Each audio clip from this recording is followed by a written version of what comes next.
Notre secours est dans le nom du Seigneur qui a fait le ciel et la terre. Ça y est, on est parti. La Bible en un an. Et ça fait au moins 6 ans que je rêve de le faire, ce podcast. Je suis un peu stressé parce que j'ai vaguement le sentiment d'être parti dans quelque chose que je ne maîtrise pas bien. Mais la Bible, la grande histoire d'amour de ma vie. Pour ceux qui ne me connaissent pas, je suis le frère Paul Adrien, prêtre religieux catholique dominicain. J'ai une chaîne sur YouTube et sur Instagram où vous pouvez me suivre. J'ai fait un épisode introductif à ce podcast que je vous conseille vivement d'écouter parce que c'est là que je vous donne tous les détails dans lequel j'explique le choix de la traduction, comment est-ce que nous avons construit ces podcasts, le plan de lecture et encore beaucoup d'autres détails ainsi que des conseils pour bien écouter. Vous savez, on est parti pour une œuvre de longue haleine. À mon avis, ça va être assez passionnant. Mais ça vaut le coup de vérifier que vous avez avec vous tous les petits conseils qui vous permettront de pouvoir l'écouter de la manière la plus profitable et j'allais dire la plus confortable pour vous. L'épisode d'aujourd'hui sera un peu plus long que les autres, le temps pour nous de poser gentiment les choses et de vérifier que vous êtes tous avec moi et que je ne perds personne en cours de route. Peut-être une chose quand même avant d'y aller, parce que je vous connais et parce que je sais qu'il y aura des flemmards parmi vous qui n'iront pas écouter le chapitre introductif. Mais vous avez tort. Bref, pour eux, je me permets simplement de vous redire ceci, parce que c'est important. Parmi toutes les informations qu'il y avait dans cet épisode introductif, je vous expliquais que chaque jour, il y aurait 2 épisodes. Parce que ça permet de mieux mélanger lecture et commentaires, parce que ça permet de mieux mélanger texte narratif et texte moins narratif, et que vous pourriez peut-être trouver sinon plus ennuyeux. Parce qu'aussi, c'est ce que vous m'avez demandé, parce que certains préfèrent écouter une partie le matin et le soir. Bref, pour toutes ces raisons et bien d'autres encore, il y a 2 épisodes par jour. Mais évidemment, vous pouvez les écouter en lecture automatique l'un après l'autre. À vous de trouver une plateforme qui lance automatiquement le podcast les uns à la suite des autres. Il est sur toutes les plateformes. Deezer, Spotify, il est même sur YouTube. Vous le retrouverez partout. Vous allez entendre au début et à la fin des lectures une toute petite cloche pour indiquer le changement de scène, si je puis dire. On vous l'a mis aussi parce que parmi vous, il y en a qui aiment bien utiliser ce podcast pour prier. Donc, si vous aimez prier avant la lecture, cloche pause. Si vous préférez prier après la lecture pour méditer, vous entendez la cloche pause. Ceux qui veulent l'enchaîner directement, écoutez, faites-vous plaisir. C'est la grande liberté des enfants de Dieu. Ça, c'était pour l'introduction. Je suis vraiment très enthousiaste de me lancer avec vous dedans. Je dois dire qu'à l'heure où j'enregistre cet épisode, je ne sais pas si j'y arriverai en termes de temps, en termes d'argent, en termes de fatigue. Je me confie à vos prières. Aujourd'hui, nous commençons gentiment avec un regard énamouré, émerveillé sur Dieu qui crée le monde. Premier épisode, Genèse chapitre 1. Deuxième épisode, Genèse chapitre 2.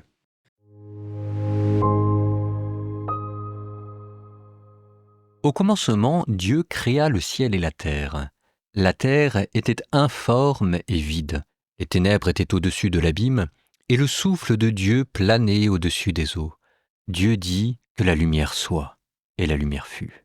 Dieu vit que la lumière était bonne, et Dieu sépara la lumière des ténèbres.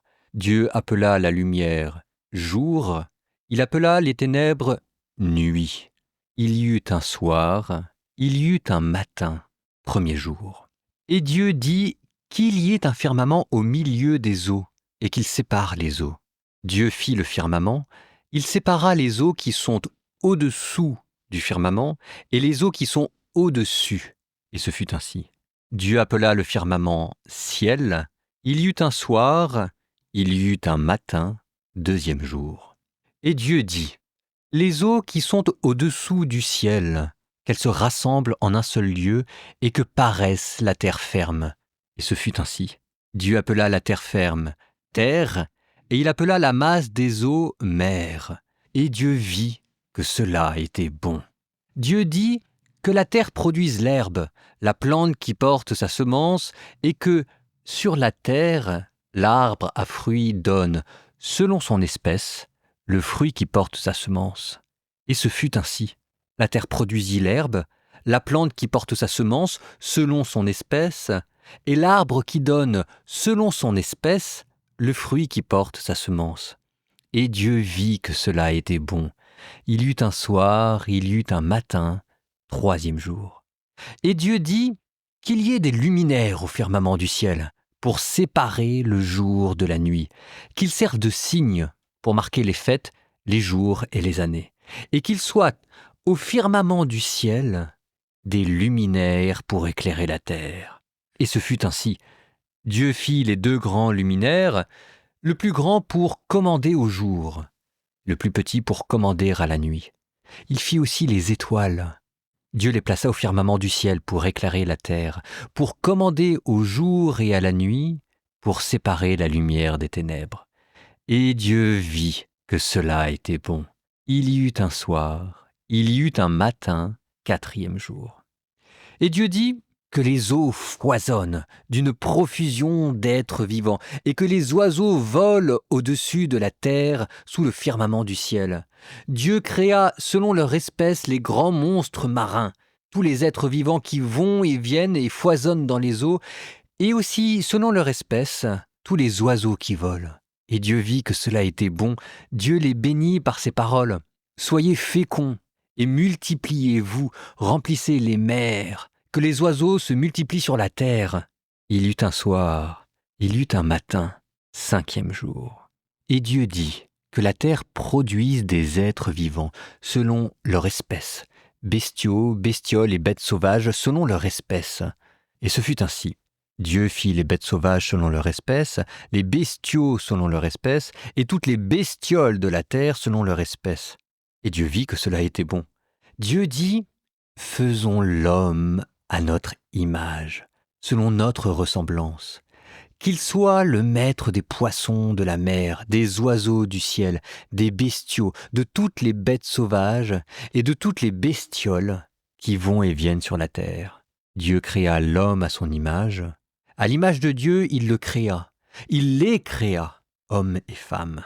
Dieu les bénit et leur dit « Soyez féconds et multipliez-vous. Remplissez la terre et soumettez-la. Soyez les maîtres des poissons de la mer, des oiseaux du ciel et de tous les animaux qui vont et viennent sur la terre. » Dieu dit encore « Je vous donne toute plante qui porte sa semence sur toute la surface de la terre et tout arbre dont le fruit porte sa semence. Telle sera votre nourriture. À tous les animaux de la terre, à tous les oiseaux du ciel, à tout ce qui va et vient sur la terre et qui a le souffle de vie, je donne comme nourriture toute herbe verte. » Et ce fut ainsi. Et Dieu vit tout ce qu'il avait fait. Et voici, cela était très bon. Il y eut un soir, il y eut un matin, 6e jour.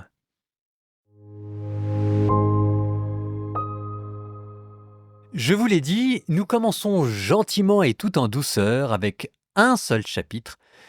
Mais comment ne pas passer un peu de temps dessus, le récit de la création de l'univers. Mon Dieu, qu'est-ce que c'est beau. Par où commencer? Alors si, peut-être par là. Avant toute chose, je redis s'il y en avait besoin, que nous, chrétiens, nous ne sommes pas obligés de choisir entre d'un côté la Bible, le récit de la création du monde en 6 jours, et de l'autre côté, les récits scientifiques modernes qui parlent du Big Bang et de la création de l'univers en millions d'années. À preuve, c'est un prêtre catholique belge, le père Georges Lemaire, qui a découvert le Big Bang. D'ailleurs même, pour bien comprendre jusqu'au bout. 6 jours. 6 jours, en fait, ça vous ramène à Babylone, la grande puissance culturelle de l'époque qui, elle, comptait en base 12 et pour qui 6 était un chiffre sacré, ce qui permet en fait de structurer le récit en 3 jours et 3 jours. La lumière, les eaux d'en haut et d'en bas, la terre, et puis ensuite les astres, qui étaient considérés comme des êtres vivants à cette époque, les oiseaux, les poissons, et les animaux, dont l'homme. Donc les 6 jours sont là d'abord pour structurer le récit, 3 jours pour planter le décor, 3 jours pour mettre la vie à l'intérieur, et qui revient comme un refrain à la sable. Et Dieu vit que cela était bon, et Dieu vit que cela était bon, et Dieu vit que cela était très bon. Parole de bénédiction qui met tout de suite ce texte de la Genèse à part de tous les récits de création du monde ancien. Que ce soit l'Égypte, que ce soit la Grèce, que ce soit la Mésopotamie, la création du monde, chez eux, est issue d'une lutte entre plusieurs dieux. Et les hommes sont créés pour subvenir aux besoins des dieux. Ici, il n'y a aucune lutte, le ton est d'une paix et d'une beauté extraordinaire. Vous avez ici un long récit qui progresse jusqu'à ce chef-d'œuvre qui est censé représenter dans le macrocosme, dans l'univers, l'image de Dieu qui est l'homme. L'homme est créé de manière totalement gratuite, non pas comme subalterne, mais à l'image et à la ressemblance de Dieu. Il n'y a ça que dans la Bible, cet amour et cette beauté qui feront dire aux théologiens du Moyen-Âge à propos de la création qu'elle est gratuite. Bonum diffusit sunt. Voilà pourquoi Dieu a créé le monde. Le bien se diffuse de lui-même, que l'on pourrait encore traduire par la beauté irradie d'elle-même, comme s'il y avait en Dieu un trop-plein qui ne pouvait faire autrement que s'épancher et qui explique à la fois la générosité, la gratuité et l'amour avec lequel Dieu a créé le monde. Alors après, vous avez encore énormément de petites subtilités, comme par exemple Dieu qui crée en séparant, en distinguant les eaux d'en haut, les eaux d'en bas, la terre et la mer. Et ça vous rappelle vaguement ces anciens récits de création que vous retrouvez plutôt en Asie, avec les principes opposés, le yin et le yang. Sauf que le yin et le yang, l'homme et la femme, dans ces récits éloignés sont considérés comme des principes primordiaux, alors qu'ici ce sont des créatures, Dieu créé en séparant, en mettant de l'ordre. D'ailleurs, c'est ça en fait, cette création, c'est passer du désordre primordial, le tohu-bohu, à l'ordre final qui va culminer jusque dans le sabbat que nous entendrons demain. Regardez ce qui se passe au début. La terre était informe et vide. C'est le chaos primordial et ici, le mal est représenté comme étant synonyme de chaos. Et petit à petit, Dieu va circonvenir le mal dans le monde en mettant des limites à ce mal. Et vous aurez plus tard, dans la Bible, des récits d'animaux mythologiques, des sortes de titans figures du mal, le Léviathan, le Béhémoth, qui surgissent de ce chaos et qui habitent les eaux d'en haut et les eaux d'en bas. Et précisément, Dieu les met aux frontières de la création. Il leur donne une limite. Dieu crée aussi en parlant. Le fait que Dieu parle dit qu'il y a déjà Dieu, la parole de Dieu et ce fameux esprit qui plane au-dessus des eaux. Avec ce pluriel de majesté, faisons l'homme à notre image. Vous avez déjà une anticipation, une préfiguration de la Trinité. Il y a vraiment au-dessus de tout ceci le soleil de Dieu qui resplendit. Et vous ne pouvez pas, à la fin, être insensible à la simplicité et à la beauté, à la majesté et à l'amour qui se dégage de ce texte, qu'on a beau connaître et encore connaître, mais à chaque fois, on comprend qu'il est traversé les âges. Il est d'une puissance et d'une beauté extraordinaires. Dieu qui vous dit qu'il a créé le monde avec ordre, c'est ça ce que représentent les jours, fait pour abriter la vie, c'est ça ce que représente cette progression, et une vie à son image. Ce qui vous montre déjà la générosité de Dieu qui donne tout sans compter. Ah, allez, encore une petite chose. Au tout début, au commencement, Dieu créa le ciel et la terre. Bon, le ciel évidemment est bien plus que le ciel et la terre bien plus que la terre. Au commencement, à l'origine, Dieu créa le paradis et l'univers. Vous est déjà donné le sens de votre vie dès le début. Et à la fin, faisons l'homme à notre image, et c'est Dieu ici qui vous dit que l'homme est fait pour croître et se multiplier, et qu'il est fait aussi pour être le jardinier, l'intendant de l'univers. On pourrait dû rester, mais des heures et des heures à parler de ce texte. Gardons-en un petit peu pour la suite, ce sera le deuxième récit de la création. Bon, avant de passer à notre deuxième épisode que vous pourrez regarder soit automatiquement, soit plus tard dans la journée, comme on est dans notre premier jour, je fais une petite pause pour vous expliquer comment le podcast est construit. Il y aura entre ces deux épisodes une transition. Et ce seront des textes poétiques tirés de l'Ancien Testament. Et comme ça, en fait, prendre des courts morceaux de poésie vous permettra de les apprécier d'autant mieux. Aujourd'hui, nous sommes dans Proverbes, chapitre 1. Proverbe de Salomon, fils de David, roi d'Israël. Veux-tu connaître la sagesse et l'instruction? Avoir l'intelligence des propos intelligents? Veux-tu acquérir une instruction éclairée? La justice, le jugement, la droiture? Veux-tu rendre astucieux les naïfs? Donner aux jeunes gens savoir et perspicacité? Que le sage écoute, il progressera encore. Et l'homme intelligent apprendra à diriger, il saisira les proverbes et les traits d'esprit, les propos des sages et leurs énigmes. La sagesse commence avec la crainte du Seigneur. Sagesse et instruction, l'insensé les méprise. Écoute, mon fils, les leçons de ton père, ne néglige pas l'enseignement de ta mère, c'est une couronne de grâce sur ta tête, un collier à ton cou.